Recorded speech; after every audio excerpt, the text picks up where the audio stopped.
Somewhere deep inside, you know what kind of person you were designed to be. If you want to produce great acorns, think like an oak, not like an acorn. Think like the person you intend to become. Like the Christian question, what would Jesus do? Ask yourself, how would the person I'd like to be do the things I'm about to do? The acorn has three parts. It's got a stem, a cap, and a seed.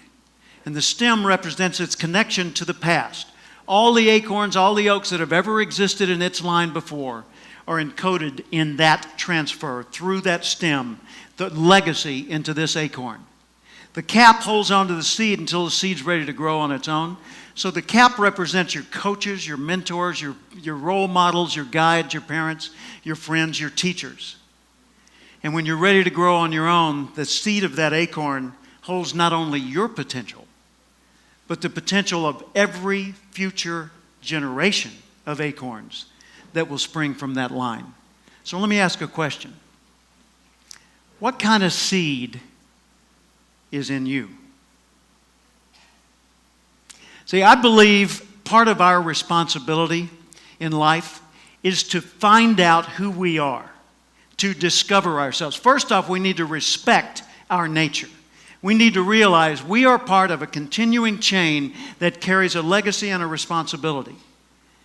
And if that's the case, then we need to recognize that we were not biological coincidences.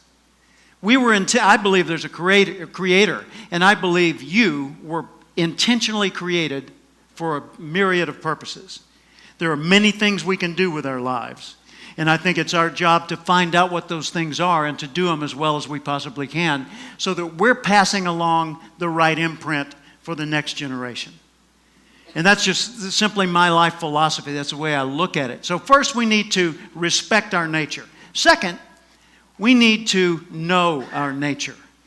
Take Aristotle's advice, know thyself, but know things about yourself that most people don't discover. For example, know how you're smart, not just how smart you are in comparison to others. In what ways are you smart? Know what you care about. What are the values that motivate your choices? Know what your personal velocity is, the intensity and drive with which you naturally operate. Know the background imprint, positive, neutral, or negative, that you carry with you and what effect it's had on you. Know your behavioral style, how you come across to other people. Know the patterns in your choices so that you're continually learning more and more about what it's like to be you so you can do an even better job of it. And then we need to apply our nature. We need to nurture our nature by expressing ourselves in the world. See, I never expected to be anything but ordinary. I was raised to be nice and ordinary. I expected I would grow up to be, like Dad worked for the phone company. I figured I'd go to work for the phone company, maybe work in an office. I figured I'd work till 65. I'd have 1.34 kids.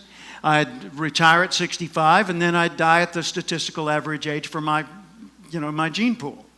That's what I expected. Until one day in 1972, on the radio in the next room to mine, I heard a voice that changed everything. I was working for the Little Rock Housing Authority, Little Rock, Arkansas, Urban Renewal Agency.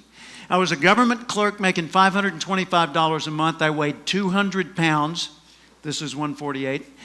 I smoked 2 packs of cigarettes a day. I had never set a goal in my life. I didn't have a college degree and no money in the bank. I was newly married with a new baby at home, and I didn't expect much from life. And in the next room, I heard the voice of Earl Nightingale, known at the time as the Dean of Personal Motivation. He was on 900 radio stations around the world, and what he said that day will forever resonate with me. He said, if you will spend 1 extra hour each day studying your chosen field, you'll be a national expert in that field in 5 years or less. That hit me like a tornado. It rearranged everything in my life. I started doing the math. An hour extra a day, so let's say 5 days a week, 50 weeks a year, that's 1,250 hours over 5 years.